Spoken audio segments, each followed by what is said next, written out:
Oke, Gus Miftah, tapi berkenan untuk tanya jawab terlebih dahulu apa Gus? Oke, 2-3 pertanyaan nggak apa-apa. Oke.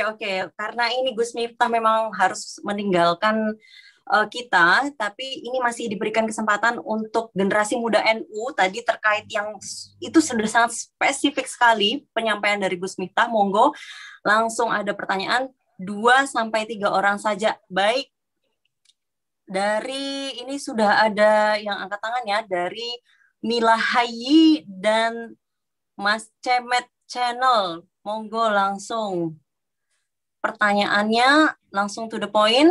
Saya kasih waktu sekitar 1 menit sampai 2 menit saja untuk memberikan pertanyaannya. Silahkan untuk Mas Cemet Channel terlebih dahulu. Ya. Assalamualaikum warahmatullahi wabarakatuh. Waalaikumsalam. Gus, mohon izin bertanya. Kita sebagai generasi muda itu menyikapi dengan adanya medsos yang sangat luar biasa itu bagaimana? Dengan adanya bully-bulian dan sebagainya. Terima kasih. Wassalamualaikum warahmatullahi wabarakatuh. Waalaikumsalam. Terima kasih Mas Cemen. Cemet kok Cemen. Mas Cemet kok Cemet. Mas Cemet begini. Saya itu kalau Anda lihat di medsos, di media massa maupun di media sosial, salah satu kader NU yang barangkali sering dibully oleh kelompok Minhum.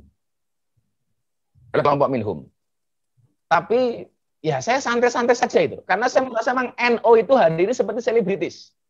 Ya NU itu seperti selebritis, makanya sering diomongin sama orang gitu. Nah, kalau kemudian gara-gara kita dibully itu kita berhenti, saya pikir kita tidak akan pernah sampai kepada tujuan. Maka saya selalu mengatakan begini, jika rencana belum berhasil, ubah caranya, tetapi jangan pernah ubah tujuannya. Ubah caranya, tapi jangan pernah ubah tujuannya.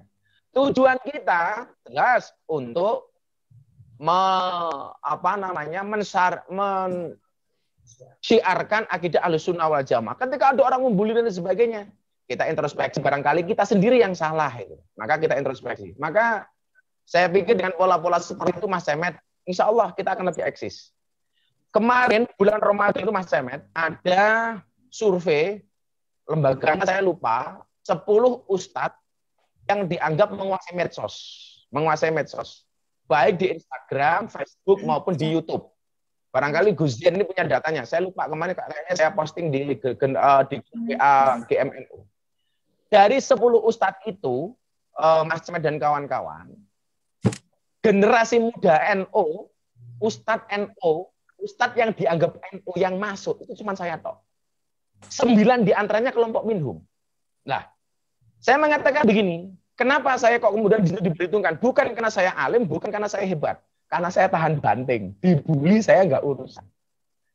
Maka saya sering mengatakan, kalau ada orang mengatakan segala kekuranganmu, kalau ada orang membicarakan kekuranganmu, tersenyumlah. Kenapa? Karena kekuranganmu saja dibicarakan, apalagi kelebihanmu. Santai, bro. Itu Mas Cemet, terima kasih. Sama, Gus. Oke, baik. Untuk Mas Cemet sudah, nggih.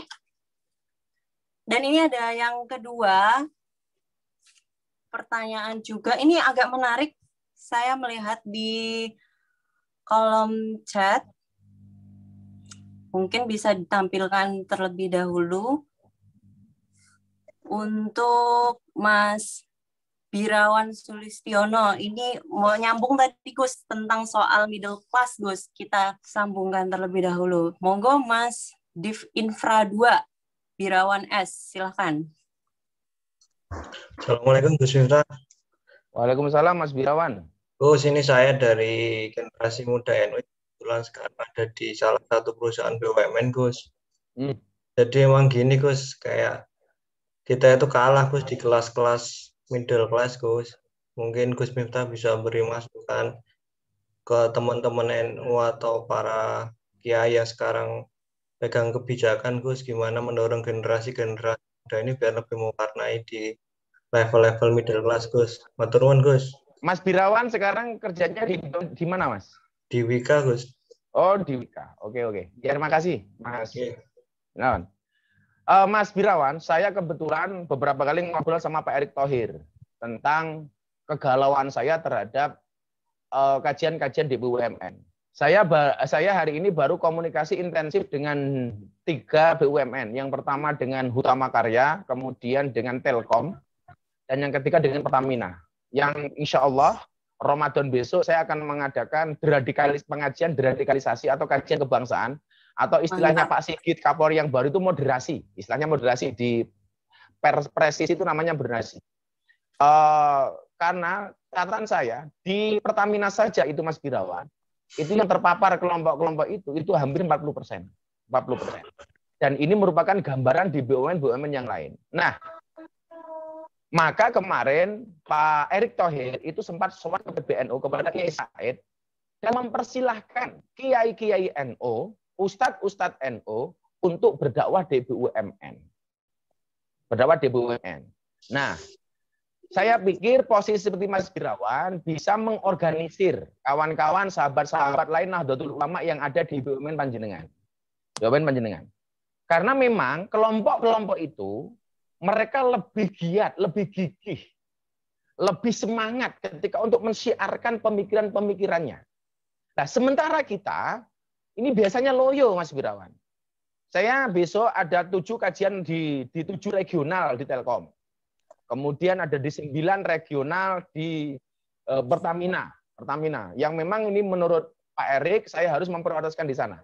Mungkin kalau Mas Birawan bersedia membantu saya, dalam waktu dekat saya juga akan masuk ke Wijaya Karya, insya Allah. Oke, harus Gus ya. Ya, terakhir barangkali Mbak Iklima, Mbak Iklima. Untuk yang terakhir, satu lagi tadi sudah angkat tangan dari Muhammad Ari. Sudah di spotlight ini, silahkan untuk suaranya. Muhammad Ari, terakhir. Assalamualaikum warahmatullahi wabarakatuh, Gus Miftah. Waalaikumsalam, Mas Ari.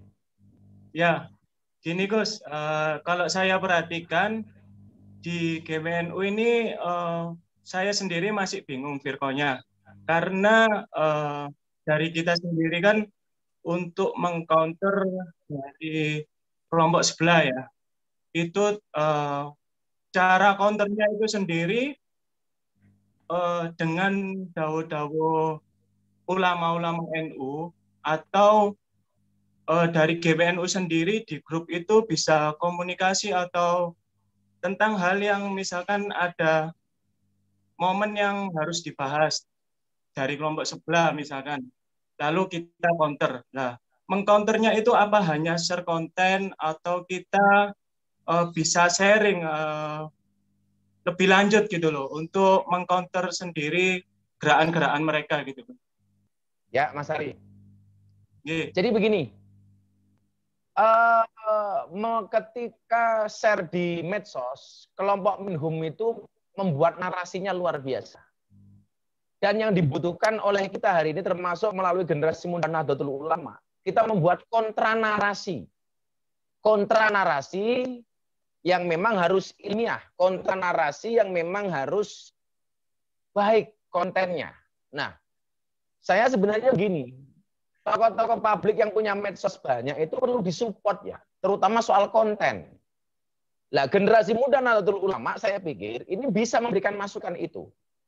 Ketika ada narasi mereka yang kemudian menyerang negara, menyerang pemerintah, menyerang NU atau menyerang GMNU secara khusus umpamanya, ini bisa kemudian kita menggunakan tokoh-tokoh kita untuk share narasi-narasi itu. Contohnya kita minta bantuan ke Ustadz Yusuf Mansur, ke Ustadz Solmed, atau mungkin ke saya bisa minta barangkali sekali-kali ke Mas Dedi dan sebagainya. Nah, selama ini mohon maaf, saya itu merasa berjalan sendiri.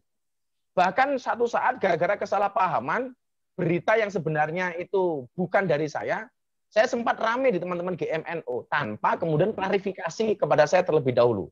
Saya masih ingat betul itu ketika penusukan Pak Wiranto di Pandeglang. Bagaimana kemudian saya ditelepon sama Sekjen PBNU, Gus, ini teman-teman GMNU agak panas. Kenapa, Jen? Saya bilang itu.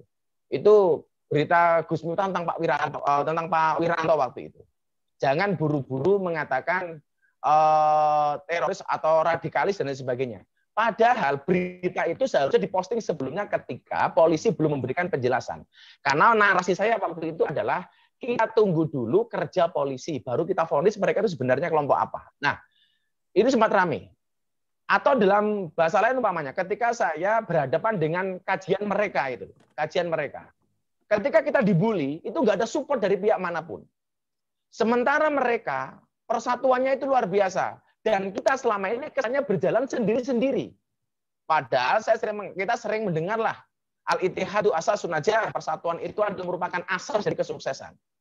Nah, ke depan saya pikir generasi muda Nahdlatul Ulama ini menjadi wadah untuk membahas hal-hal kekinian, kemudian memberikan solusi, memberikan konten, memberikan narasi. Begitu ada Miftah, ini ada nih, ada narasi seperti ini, kita punya balasan seperti ini.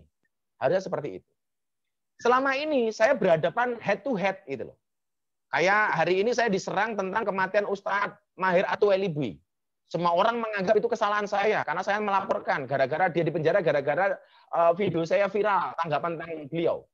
Dan saya belum melihat ada pembelaan secara signifikan dari kita. Kalau saya itu santai gitu loh. Tapi jangan sampai kemudian ini terjadi di kelompok di tokoh-tokoh lain. Umpamanya Gozen, dia mulai memberikan kontra narasi, kemudian kita sama sekali nggak ada yang membackup. Sama sekali kita nggak ada yang membuat kontra narasi. Ini saya pikir bahaya. Kalau polanya seperti itu ya lama-lama orang tuh mau ngomong nggak berani. Sama seperti dibilang sama Mas Yedi, keberanian tuh akhirnya akan sirna. Kenapa? Gara-gara nggak ada yang membela. Kalau saya kan orangnya double gitu loh. Sudah diserang kayak apapun soal Ustadz Mahir, soal Sugi dan sebagainya. Saya dikatakan Gus Telek macam-macam ya saya santai-santai saja gitu. Maka barangkali seperti itu Mbak Ima, cukup saya sampaikan sebagai penutup. Ingat, Baik. Yang keren itu bukan anak muda yang banyak gaya, tapi anak muda yang banyak berkarya. Ingat, terima tantangan agar kamu dapat merasakan nikmatnya kemenangan. Hidup di dunia memang tidak semudah membolak-balikkan tangan. Tapi ingatlah, dengan tangan kita bisa membolak-balikkan dunia. Tetap jaya generasi muda Nahdlatul Ulama. Terima kasih. Assalamualaikum warahmatullahi wabarakatuh. Waalaikumsalam warahmatullahi wabarakatuh. Terima kasih banyak Gus Miftah.